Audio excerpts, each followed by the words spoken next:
and welcome to the Daily Space. My name is Annie Wilson, and most weekdays, the CosmoQuest team is here putting science into your brain. Today, however, is for Rocket Roundup. Let's get to it, shall we? We don't usually cover suborbital launches here on Rocket Roundup, but we do make an exception if the mission is notable, and the Kinetics mission was one such notable mission. On May 16th at 44 minutes after midnight UTC, NASA launched a Black Brant 12 sounding rocket from the Wallops Flight Facility in Virginia. The launch had been delayed several times, and the 16th was the last date the mission could launch during this launch window. Most of the delays were due to weather at a ground observation site in Bermuda, but one was caused because the rocket was damaged with the collision, or rather by a collision with part of the structure on the launch pad. That happened on May 12th. Anyways, so why launch a sounding rocket instead of a regular rocket? Some small experiments only need to experience microgravity or no atmosphere for a very brief period of time, usually just a couple minutes. And a sounding rocket can provide those brief trips to space for a fraction of the cost of launching a much larger rocket. So before I talk about the science on board, let's go over the rocket specs. This particular sounding rocket, the Canadian Black Brant 12, is a 4-stage rocket that is essentially 4 smaller rockets stacked on top of each other. So the first stage is Talos. Then you have a Terrier second stage, and third stage was the Black Brant stage, and then there was a fourth stage, the very last one, which was purpose-built as a sounding rocket stage. The rocket motors for the other 3 stages were derived from missiles. So the science on board that stage 4 rocket was kinetics, which is short for Kinetic Scale Energy and Momentum Transport Experiment. I can't make these names up. Who lets scientists name things? So kinetics is investigating how the Earth's aurora gets its high energy particles. According to payload principal investigator Peter Delamere, the solar wind is made up of low energy particles, and it's currently unknown how the high energy particles in the aurora get their energy. Smithsonian physicist Jonathan McDowell likens the experiment to an electrocardiogram for space plasma. If you're unfamiliar with an electrocardiogram, that's the thing that is used to measure your heart's rhythm and electrical activity.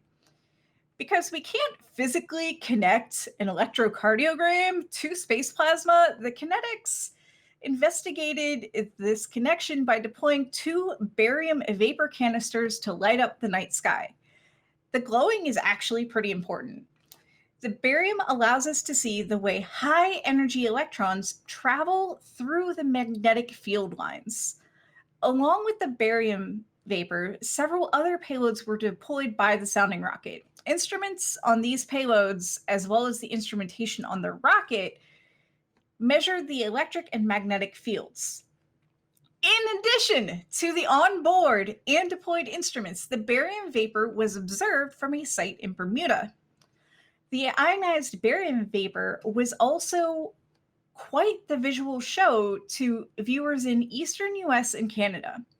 Because of the peculiarities in the Earth's magnetic field above Virginia and the surrounding area, the ionized cloud spread out into short trails of visible violet lights for about 30 seconds.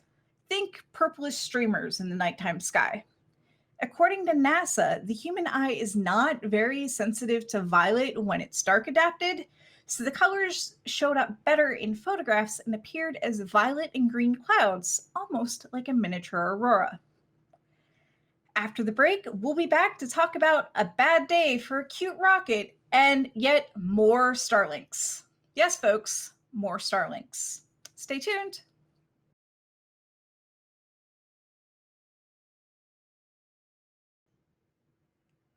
Next up, on May 15th at 11:11 UTC, Rocket Lab launched their 20th Electron rocket from their LC-1 Alpha pad on the Mahia Peninsula in New Zealand.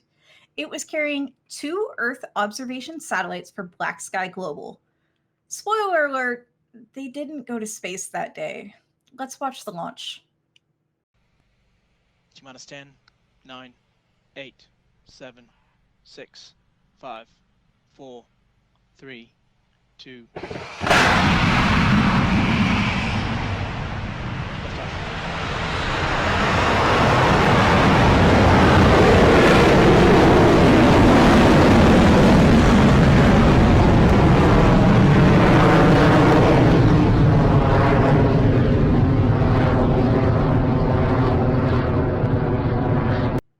The launch was delayed about an hour from its originally scheduled time due to high upper level winds.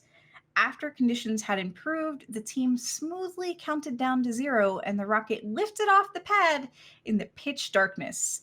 All looked good during ascent up until second stage ignition, when the engine appeared to shut down just a few seconds after it started. Immediately after that happened, the engine gimbal went hard over in one direction, sending the rocket spinning. The feed from the engine camera was lost shortly afterwards, but not before it showed the engine bell cooling down. That was not a good sign. An engine bell only cools down when the engine isn't firing, and the engine should have been firing at that point. Rocket Lab ended the stream early, citing loss of telemetry. Later on Twitter, they confirmed the failure, citing a generic anomaly following second stage ignition, unquote. Let's watch that failure video.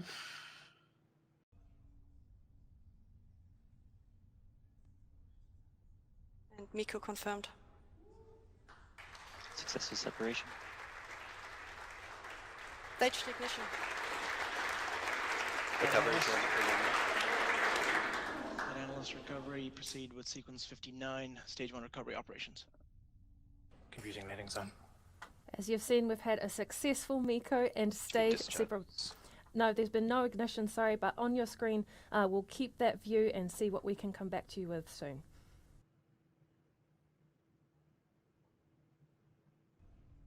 All right.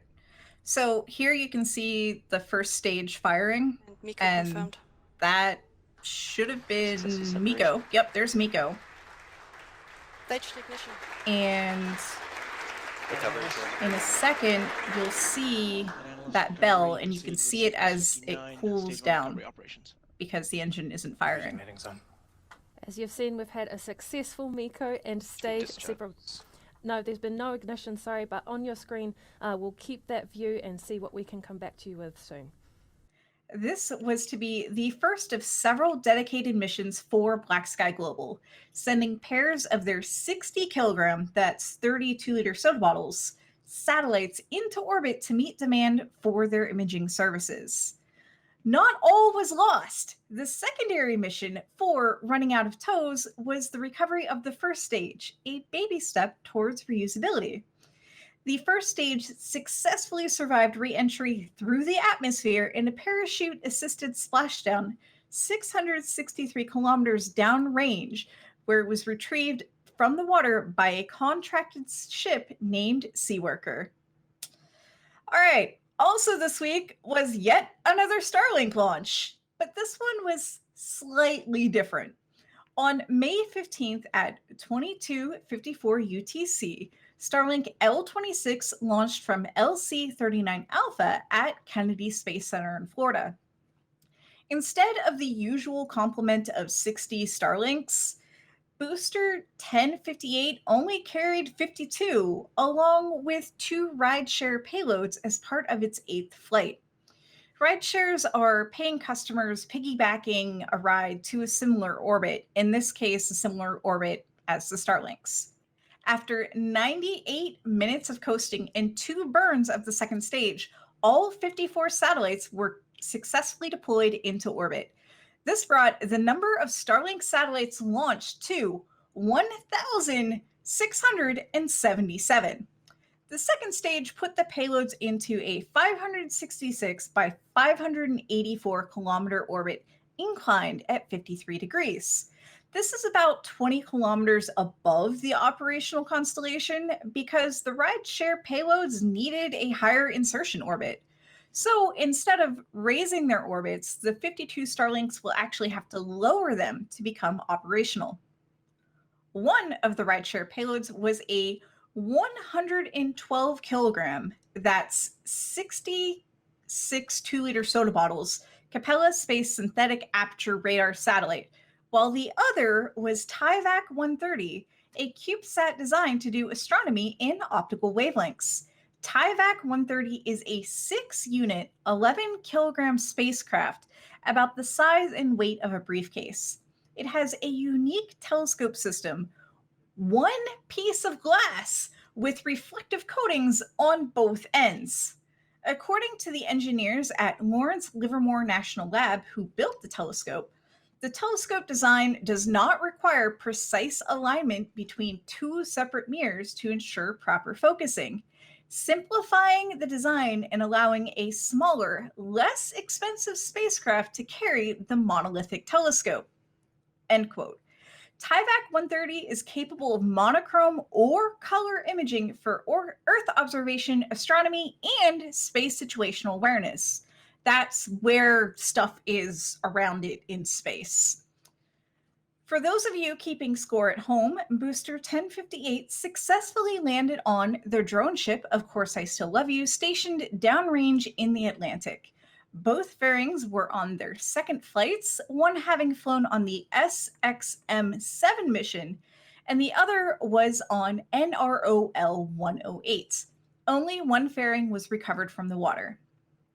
While we love SpaceX, it's time to share the love. After the break, we promise no more SpaceX. Instead, we're going to look back at Apollo 10 for this week in space history.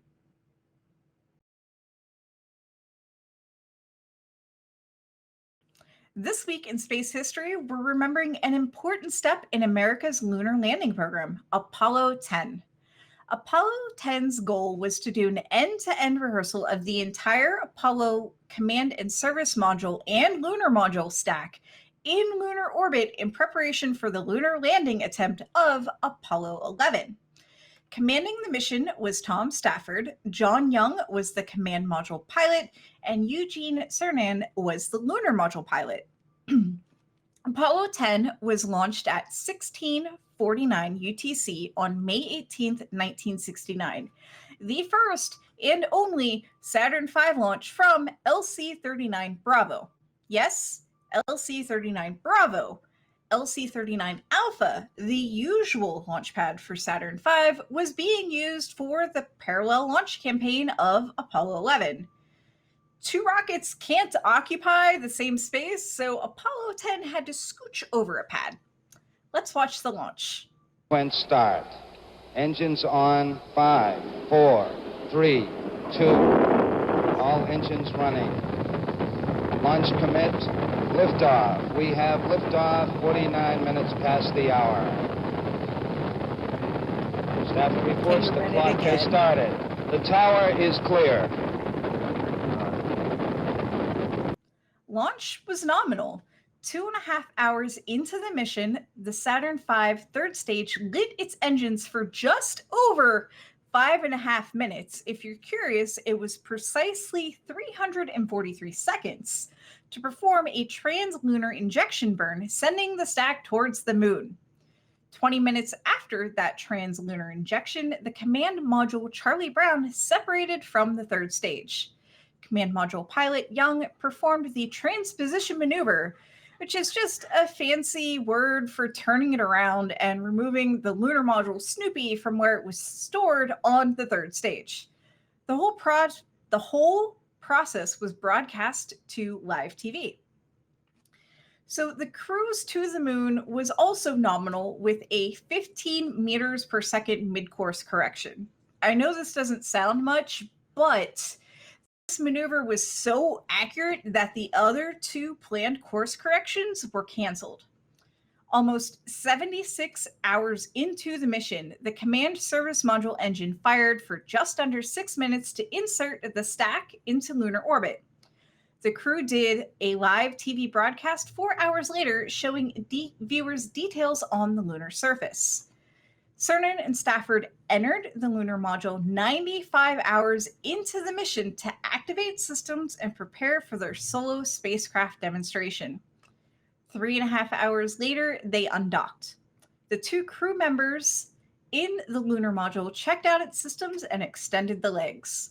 After a few minutes, Young and the command module performed a 8.3 second burn of the reaction control thrusters on his spacecraft, the command module, to increase separation between the 2 spacecraft.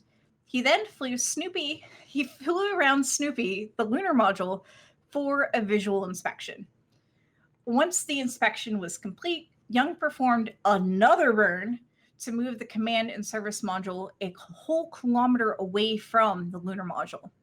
1 hour after undocking from the command module, the lunar module lowered its orbit around the moon. In this lower orbit, the crew passed directly over the planned landing site for Apollo 11, and they took a whole lot of pictures. The 2 astronauts were so distracted by looking at the lunar surface that they briefly forgot to fly the spacecraft, letting it drift ever so slightly out of yaw alignment. To be fair, I probably would have done the same thing. They also tested the landing radar during this orbit. According to their instruments, or rather their measurements taken by the instruments, the closest they ever got to the lunar surface was just under 14.5 kilometers. You might be wondering why they didn't land. Quite simply, they couldn't. The ascent stage on the lunar module was deliberately underfueled. The ascent stage is literally the bit that would take them from the lunar surface back up into lunar orbit to rendezvous with the command service module. If Cernan and Stafford were to land on the moon, they wouldn't have enough fuel to be able to return to the command service module in orbit. Remember, Apollo 10 was never meant to land on the moon, just to act as a dress rehearsal for the real thing. So the next step was to rendezvous with the command module. All went well for the first 3 hours. And then Stafford and Cernan realized they had a problem when the spacecraft, it started rolling erratically. The cause? The abort guidance computer. It was set incorrectly. Instead of being in attitude hold mode, it was in full auto mode. Essentially, the spacecraft was rolling around trying to lock onto the command module with its radar when it shouldn't have. Cernan reestablished control manually with only a brief "we're in trouble" to relay any sign of concern for the mission. The lunar module performed another burn to simulate the orbit that a lunar module would be in after ascent from the lunar surface. After this, the engines were lit for a second burn to raise its orbit back up to the apogee, the highest point of orbit, of the command module. After a series of other rendezvous burns and phasing, docking was completed 3 hours and 22 minutes later, and Stafford and Cernan transferred exposed film and other supplies into the Charlie Brown. The lunar module ascent stage was jettisoned shortly afterwards. 28 minutes later, the ascent stage engine of the lunar module was remotely commanded to burn to depletion, which sent the spacecraft into a solar orbit. At 137 hours and 39 minutes into the flight, the trans-Earth initiation burn was conducted, ascending Apollo 10 to an ocean landing. During the trip back, the crew passed the time with 6 TV transmissions and several celestial navigation exercises. They were literally practicing how to navigate with the stars while they're in space. So the astronauts began their re-entry into Earth's atmosphere nearly 8 days into the mission. Splashdown and the end of the mission was achieved at 192 hours, 3 minutes, and 23 seconds. The crew was retrieved by a helicopter from the USS Princeton, arriving on board just 39 minutes after splashdown. We remain amazed at NASA shorting them on fuel to prevent landing and all the details about this mission. We'll be linking to this story's references on our website, dailyspace.org. After one final break, we'll be back with the stats and this week's space fact.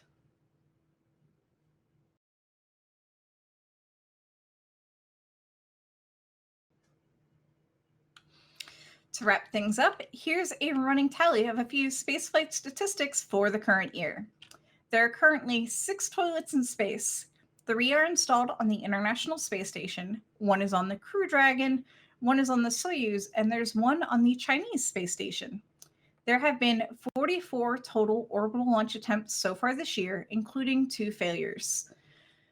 1,045 satellites have been put into orbit from those launches. I keep track of orbital launches by where they launched from, also known as spaceport. Here's that breakdown. USA, 19, China, 13, Kazakhstan, 4, Russia, 3, New Zealand, 3, French Guiana, 1, and India, 1. And your random space fact for this week is that Virgin Orbit had to stop using one of their rocket engine test stands when a family of house finches built a nest right on the stand. House finches are protected under federal law, so Virgin Orbit had to wait a few weeks until the birds hatched and left the nest before they could resume using the engine test stand. This has been the Daily Space.